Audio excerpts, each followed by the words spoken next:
you out, there's a quiz that you will need to finish at the end of the class. Turn that back in. That just goes to show that you were here and you paid attention a little bit. Okay? Also in your packet is the notes from the slides. Those are important in case you need that information. There's a handout on how to create a federal student aid ID. Some of you may have missed that. This year it changed in May, but if you've had to go in and edit your FAFSA, then you would have had to done that returning students. You might have missed it if you did your FAFSA back in February or March. There's also a sheet in here for loan limits. We'll talk more about that in a little bit, but it's come to my attention that a lot of students are not aware of the loan limits. You can only borrow a specified amount of money to go to school. Once you reach that limit, there is no more money. And then the last few pages is the SAR, or student report. I wanted all of y'all to see what I get with your information on it and how I evaluate and decide what your federal eligibility is.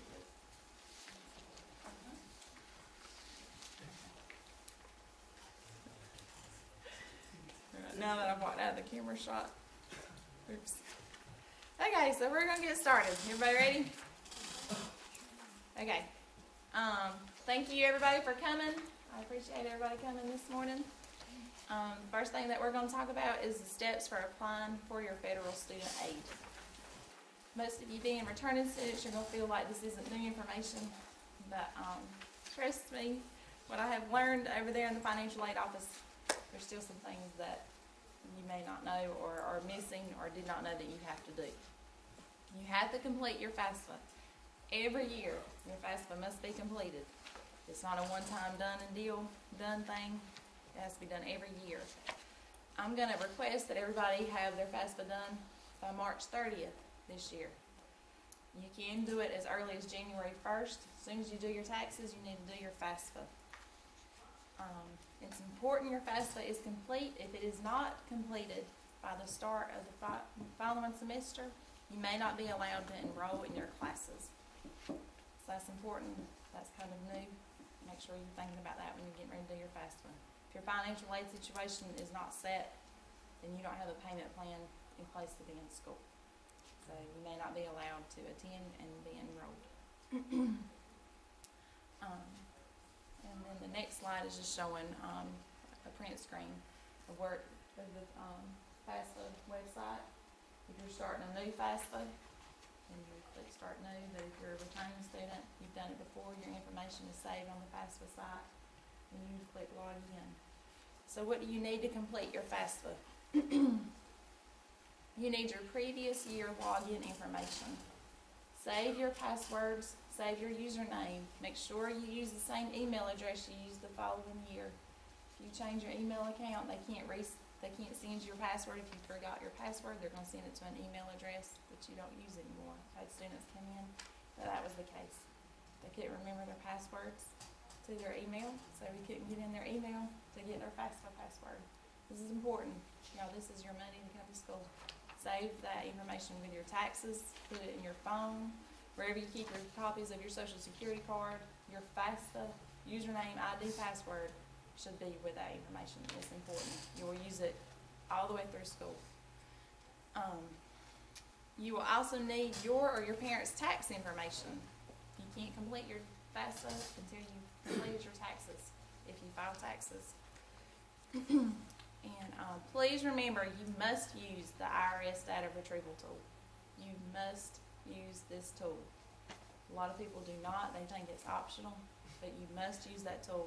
Otherwise, there is nothing to verify that what your income information is that you put in is accurate. You could be pulling numbers from the air and just putting in what you think you make. The Department of Education is the government. They need to have your income verified. Okay? This is the best way to do that, is to use this little data retrieval tool link. It's the easiest way. Otherwise, we have to request your tax transcripts. And y'all, the IRS takes forever. You could be sitting in class for 2 months and not have your information settled yet, waiting on tax transcripts. On the next slide, it shows the data retrieval tool. If you didn't know where this information was found at on the FAFSA, it's under your financial information tab. You have to say that you've already completed your taxes for the data retrieval tool to work. If you've not completed your taxes, there's no information in the IRS to link to your FAFSA. Also, if you are married and you and your spouse file separately, you cannot use the data retrieval tool. I don't know how many of y'all in here are married, but that is important. If you do not file jointly on your taxes with your spouse, then you will have to request your tax transcripts from the IRS. You'll have to fill out the form and wait for them to send those tax transcripts to us. So, if for some reason you go in and do your FAFSA and that data retrieval tool is not there, or you are an ineligible student and use the data retrieval tool, try to get your FAFSA done early, so you can get those tax transcripts from the IRS. Because if their financial aid is not in place by the first day of classes, we will likely be dropping you from those classes. You don't want that to happen, for sure. So do your FAFSA and financial aid sooner rather than later. Does that scare everybody a little bit? Okay, good. That's what I was hoping to do. I'm learning along with y'all about how all the FAFSA works. So we'll just work along as we go and figuring out what we missed and how it's supposed to be done. But for next year, I want everything to run smooth. Okay? So what are you going to use next year on your FAFSA? And who has to use the data retrieval tool? Everyone, okay? Everyone. Even the ones who are not paying attention, right? Okay. On your FAFSA, it's very important that you put in Heritage Bible College's school code. Does everybody know what that school code is? You don't? It's saved on It's saved? Okay. It's now in this too, I believe. Or not actually, because I typed it in there. It's not on the notes. But make sure you link your FAFSA to us. If you complete your FAFSA and you don't send it to Heritage Bible College, I don't have your information. Okay. This seems pretty obvious, but I have had students who have completed a FAFSA and did not sign it and did not submit it. I can't do anything with half-done information. I can't determine what your Pell eligibility is. I may not even get it if you've not signed and submitted it. So be sure you sign and submit your FAFSA. Now it is required to sign and submit your FAFSA. You will use the FSA ID that I've talked about. If you did your FAFSA early last year, you may not know what that is. You've not used that. You were required to have a PIN number in the past for your FAFSA, but that's changed. Okay? Alright, so now that your FAFSA is completed, what's next and what do you do? Please take the time to review the information that's on your SAR. Okay, that's the student report. That's the last few pages of the handout I gave out to you. Actually, let's flip to that and talk about that a little bit. This is what your FAFSA looks like when it comes to me, minus all the black Sharpie markings out. Okay. The first page here at the top right-hand corner is the date that you submitted your FAFSA. So you can't say that you submitted it before the deadline, because right here I'll have the date you submitted it by. Also on here, the top right-hand corner, you'll see the letters EFC and a number. Your EFC is what's used to determine your Pell eligibility.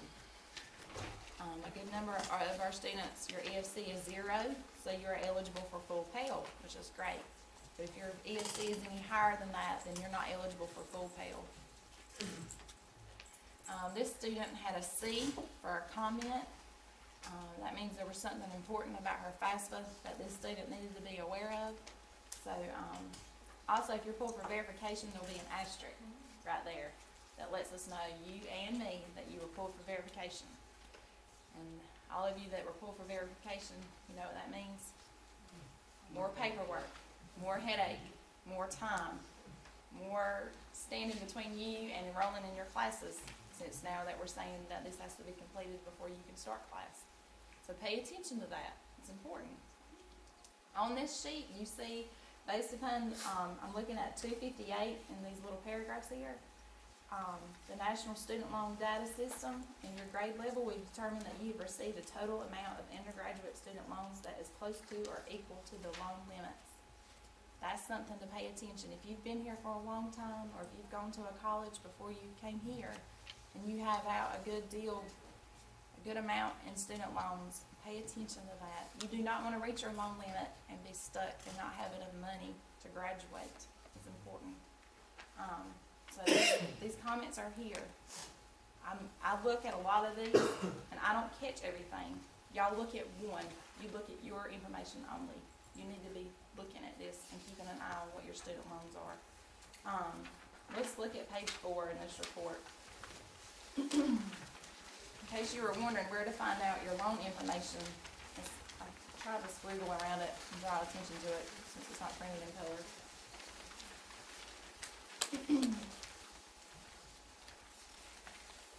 The top, the second little paragraph there in between all those little asterisks, there's a LEU number or percentage. That's your Pell. That's how much of it you have used or how much of it you have left. You can use 100% of your Pell Award 6 times. This student has used 175% of theirs. But some of the students have come through, they've used 525% of their Pell eligibility. So that means they're not eligible for the full Pell Award this year, and after that, they're done. There is no more Pell left. Keep a check on that. I don't want students to expect that they're gonna have financial aid and it not be here, okay? That's disheartening, that's heartbreaking, okay, to think that you're gonna have a way to pay for school, and then all of a sudden you don't. And then the loan amount is underneath this.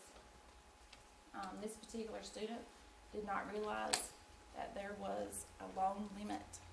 So they have been acquiring their maximum amount that they are eligible for every year and getting back some hefty refunds. Now they don't have enough money to finish school, okay? So just keep a check on that.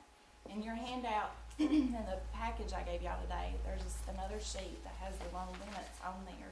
They're outlined for you. If you're an independent student, you're eligible for less money. Many of you, your dependency status may change while you're here, so you might all of a sudden be eligible for more money. Just be sure that y'all are looking at that and thinking about that, and making sure you're keeping up with how much you are borrowing in student loans. You don't want to be a Bible college student with $60,000 worth of debt when you graduate, okay? Let's try to, if you need your loan money, that's one thing. You pay for school, use it to pay for school. But don't take out hefty refunds if you don't need them, okay? All right. It's hot in here. Isn't just me? Anybody else hot? Okay.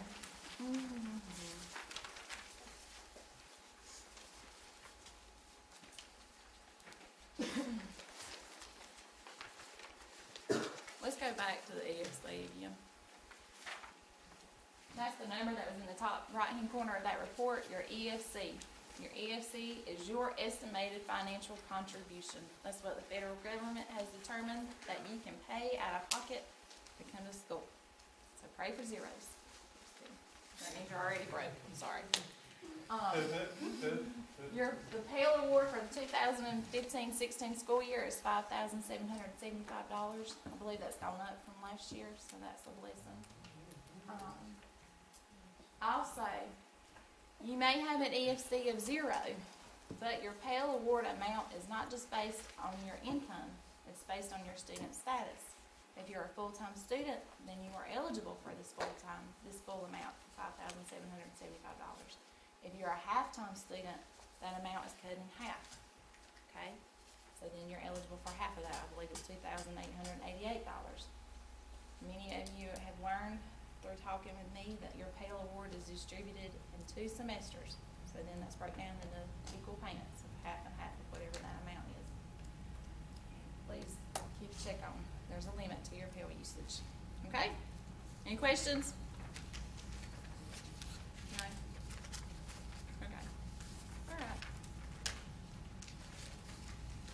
Verification, yay, so glad. 30% of our students are pulled for verification.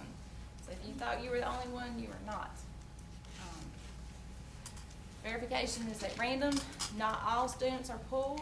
You may not be pulled every year you are here, or you may be pulled every year you are here. So just get ready for that, okay? All right, what do you do if you're pulled for verification?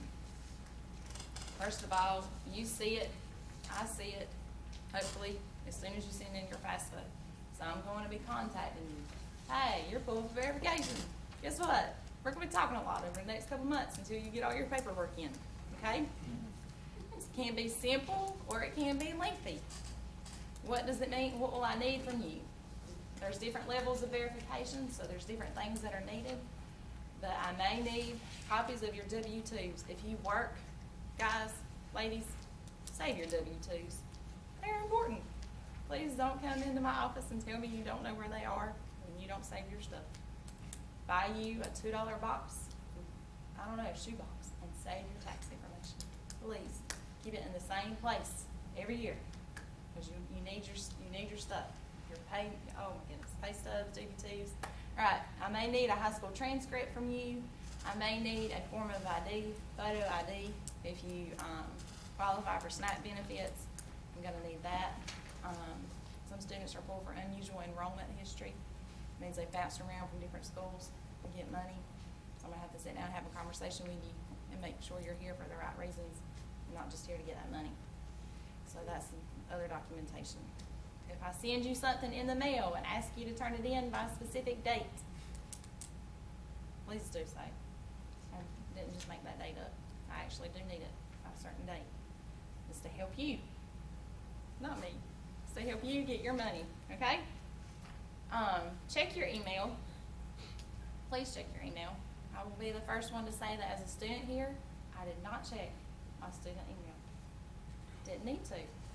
If I didn't have an online class, I did not think I needed to. If that's the email address we have on file for you, that's how I'm going to try to contact you. Please check your email. If you see it's from me, it's probably important. Just say that, okay? I like a lot of y'all. I may just want to talk to you, but probably not from my school email account, okay? It's important. If I'm emailing you, it's important. Return my phone calls. People go for the summer and think they don't need to call their financial aid office lady back. Like I just said, probably not just calling to chit chat. It's probably important. Return my calls, okay? If I send you something in the mail, read it. Don't put it in a stack somewhere and let your dog eat it or your coffee get spilled on it. It's not homework. It's dealing with your federal student aid, and I cannot enforce how important this is, okay? Yeah, this is your money to pay for school, and many of you get free money that you don't have to do anything for to earn, but fill out this paperwork. So do it, okay? All right, if you are a first-time borrower, or most of you, this probably seems like 100 years ago, but if you're a new student, not so long ago, if you're borrowing student loans, you are required to fill out a master promissory note and insurance counseling. That is at studentloans.gov. You cannot get your loans until that is complete. It links in computer world somewhere, and they know if you've not done it. Okay? I don't know. Computer world knows. Okay? All right, also, if you are a VA student or you qualify for voc rehab, that's in my office as well. So I need to know if something happens and all of a sudden you're getting vocational rehab funds, let me know. If you're getting VA assistance, let me know. Also, one of the more important paperwork that is required from my office, that's just for my office, it's not federal government, this is coming from us, is your estimated financial assistance form. Many of you dragged your feet on getting this form in. Many of you, almost all of you, thought it wasn't important.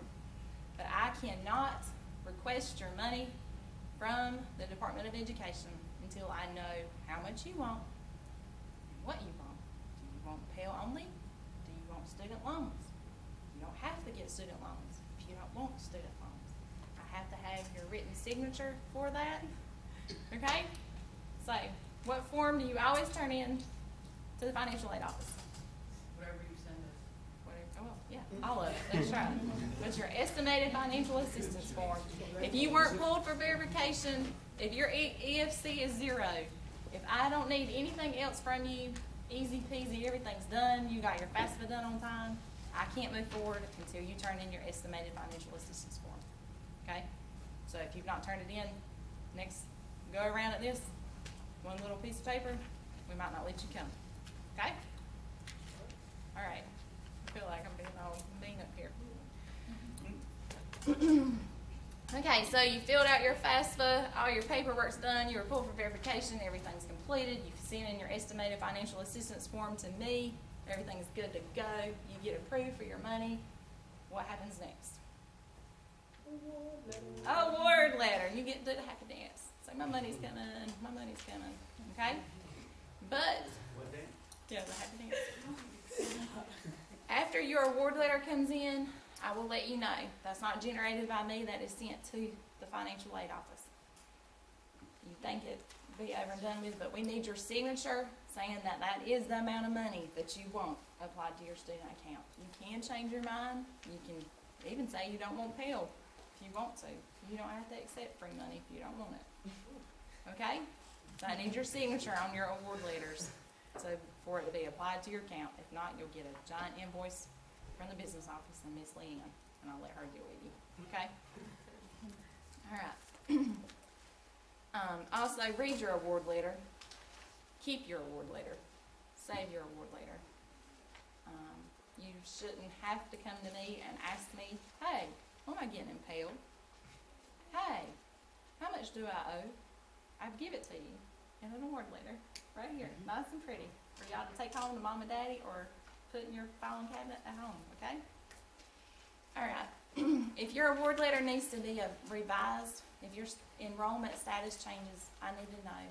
If you've signed up for 4 classes and all of a sudden you realize because of family circumstances, academic load, work, whatever, you cannot take 4 classes and you change that and drop a class, you need to let me know, because all of a sudden that changes your money. If you take less than 6 credit hours in the semester, you cannot get loans. And like I just said, your Pell eligibility is determined on your enrollment status, if you're full-time, part-time, half-time, or less than half-time, okay? All right, so what will I assist you with? Financial aid office is here to help you complete your FAFSA. Yay, okay? Several of you did come in the office and sit there and we filled out your FAFSA together, okay? I will help you do that, then I know it's done, okay? All right, and also I will help you complete your master promissory note and entrance counseling. If we need to submit forms to the Department of Education, I'll help you do that. I'll help you find your loan information. All right, I will not tell you your account balance. That's not my job. That comes from the business office. Go see Miss Leanne. I don't. Yeah, and you can look at it on Populi. Ta-da! It's there. Okay? And I don't accept payments, so don't come in there. Don't bring me your money or your checks so your mama couldn't get up with Miss Leanne. I don't do that. Okay? All right, student loans. We've already talked about a little bit, but like I just said, you must be at least half-time, which here, that's 6 credit hours. It's 2 classes if they're 3 credit hours apiece. So all you have to take is 2 classes to be eligible for student loans. Of course, to get student loans, your federal student aid steps, your FAFSA, paperwork for verification, estimated financial assistance form, it all has to be completed. And again, I was talking about the loan limits. Pay attention to those, guys. Please pay attention to your loan limit. Don't come up shocked that you only have $1,000 left and you've got 2 semesters left of school. Keep an eye on that. I'm going to try to keep an eye on that more too for students, so we all know how to best help y'all finish school with money. Okay? You need to know who your loan provider is. Also, this seems very obvious, but in case you did not know, I need to tell you, student loans must be paid back. Okay? I didn't make that up. Some people don't know that. Your student loans must be paid back. It's a loan, that's right. You would think that would be obvious. So your responsibility for loans. What's your responsibility? If you drop out of school, if you can't finish, I know things happen, life happens. We don't always get to finish school in the timeline that we want to. But if you drop out before you graduate, you're responsible for that debt. 6 months after. And I turn in your enrollment status, your student status. I'm responsible for that. So I have to say that you're no longer here. And 6 months after that, they start looking you for some money. Okay? If you graduate, yay, you graduated. Go out into the big wide world and get you a great job, because 6 months after you graduate, you have to start paying your student loans back. Okay? Any questions? No? You're sure? You already knew all this? Everything's great? Okay. All right. What the financial aid office needs to know about you as a student. Like I said, if you drop or add a class or withdraw from a class or withdraw from school, I need to know that. Don't just quit coming to school. We need to know. We need the formal form filled out that you dropped or added a class. And if your academic progress slips, we keep a check on that. Your grades affect your eligibility for Pell. You cannot take a class more than, I believe is it twice, with using Pell money. So if you fail that sucker 3 times, you can't pay for it that 3rd time. Okay? Yep. Please pass your classes. If your parent status or your marital status changes, that means your financial status has changed, your income has changed. We need to know that. If your parent's marital status changes in the semester, and all of a sudden you only have one parent supporting you, you might be eligible for more money. So just let me know, okay? Of course, if your financial situation changes, or your dependency status changes, if you're a dependent student, and all of a sudden you've reached that age where you're no longer a dependent student anymore, make sure it's on your FAFSA and that we know. I'm going to let Mr. Ronka come up and talk some about the satisfactory academic progress and how we determine that. Well, satisfactory academic progress, we have a lot of calculations that we do to determine whether you are still eligible for financial aid, because if you are not making satisfactory academic progress, you cannot get financial aid. Leave the calculations to us. I'll make it real simple for you. Your GPA, get it to 2.0 or better and keep it there. If you fall below 2.0, then you're getting into trouble. Simple, right? Second point, don't be signing up for classes and then withdrawing. Attempted credits are the number of credits that you have signed up for. Earned credits are the ones that you have passed. If you withdraw from classes, those are still attempted credits that will count in these calculations. And there is a ratio that we have to look at. See, some students sign up for classes, and then after a few weeks, few months, they decide, I'm going to withdraw from this class. You can only do that so many times. So don't do a lot of that. I'm not talking about dropping a class at the beginning of a semester. That won't count against you. But after drop-add period, if you withdraw from a class, that is going to affect these calculations. Okay, so don't do a lot of withdrawing from classes. Maximum time frame is another thing that the government is requiring us to look at. How much time is it taking you to get through school? They don't want to pay for you forever. And so they are looking at how much time it's taking. So don't take a whole lot of time. You are essentially given, for us it would be 13 semesters to complete your bachelor's degree. 13 semesters. How many semesters should it take to complete your bachelor's degree if you're going full time?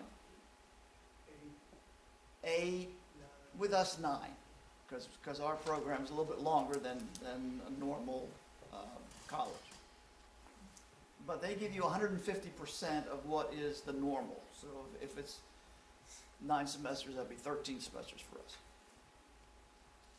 That's what you have to get it done in if you're full time. So don't be dawdling and just taking your time moseying on through your college career, okay? The government wants you to get it done in a reasonable amount of time. Okay? So keep your grades up, don't do a lot of withdrawing, and don't take a lot of time to get through your program. Any questions on that? Okay, one other thing that I want to point out, Kayla was talking about free money that you get with Pell. It's free money. It's not free money. That money was taken from somebody to give to you. Keep that in mind. Somebody went out and earned that money. That money was taken from them and given to you. I hope you appreciate that. Okay? All right. Kayla?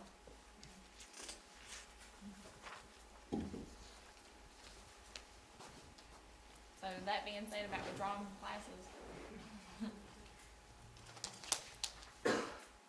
All right, make your schedules wisely.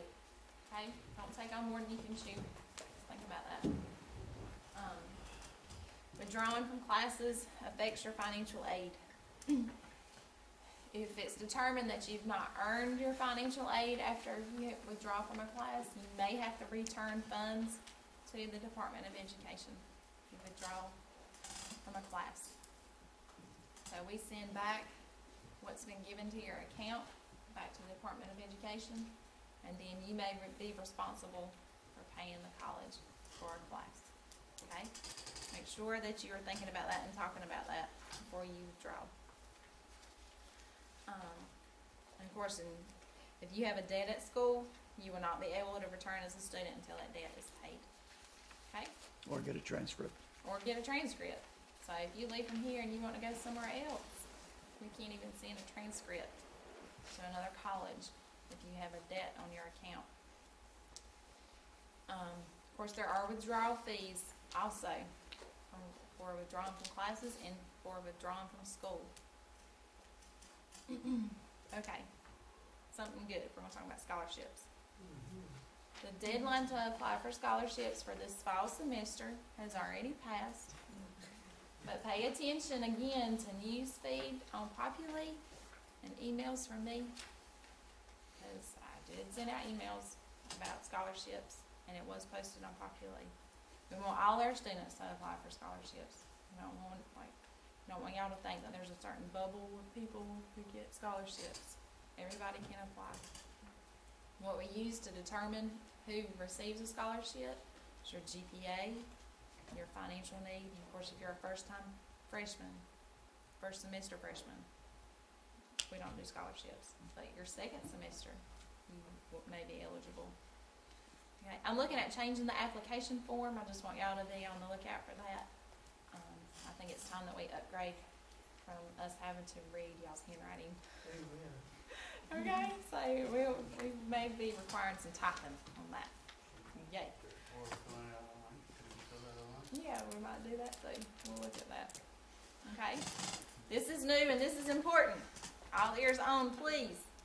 Wake up. Textbooks and materials. This will be a new policy for our returning students. Please pay attention to this especially. Students are now responsible for the purchasing of your textbooks and academic materials. That is not something the school will provide and do for you anymore. Ms. Irish, Ms. Rob, you have anything to add about that? No? Okay? That's different. That's going to change some things for y'all, so you need to plan. If you know that you're going to need to buy your textbooks for next semester, you put some money in your pocket. If you get a giant refund check, you need to save that money to buy your books for the following semester. Okay? Did everybody hear me? Who's responsible for buying your textbooks? The students. Okay? Also, if you drop out from school, if you graduate, it's also required, just like you have to do entrance counseling to receive your loans and to come to school, it's required that you do something called exit counseling. This is for your benefit. This is to help you. This is so you know if you borrowed money, what your responsibility is. It'll tell you how much you've borrowed in student loans, when to expect to have to start paying that back. When do you have to start paying back student loans if you graduate? 6 months. 6 months. 6 months after you graduate. Okay? So do your exit counseling. Alright, so yeah, I don't know, my little poor rich thing. You want to know if you're going to be poor or rich when you graduate from school. Okay? If you will complete your quiz and turn that in to me, we'll use that also to make sure who's here. Who's got it? There we go. Please online. Can we use our notes? Can you use your notes? Shortest test is open book. Okay? True, false, or yes, no? True, false. Is that online? I can read it to you, don't you, if you want to, when you're all done. Okay? Alright? You can talk about it if you want to. Forbearance and deferment. Cause I'm not sure on that.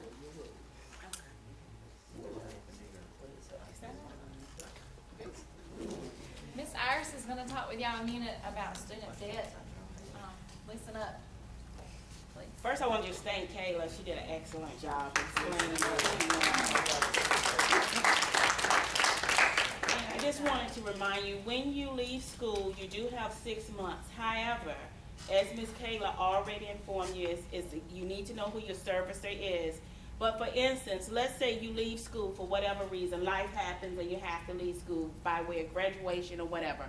Contact your servicer, let them know what your financial status is, and they can either help you get a forbearance or a deferment, which means you will have to pay little of that loan money back, as less as $5, for instance, or you may not have to pay it back for a period of time based on your financial situation.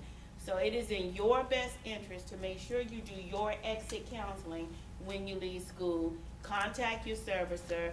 If you have a financial need and you cannot pay back the amount of money that they're requesting, because it's going to be a lot. For instance, hypothetically speaking, if you're someone who's gotten a lot of large refunds, your loan repayment may be $200 to $300 a month. So if you're not making a job that would yield you being able to pay $200 or $300 a month back in loans, or you don't find a job right away, it's no guarantee you may find one 6 months after you graduate. Please contact your servicer. Do not run from them. They will find you. So please contact them and let them know what your situation is, and they will work it out with you. All right.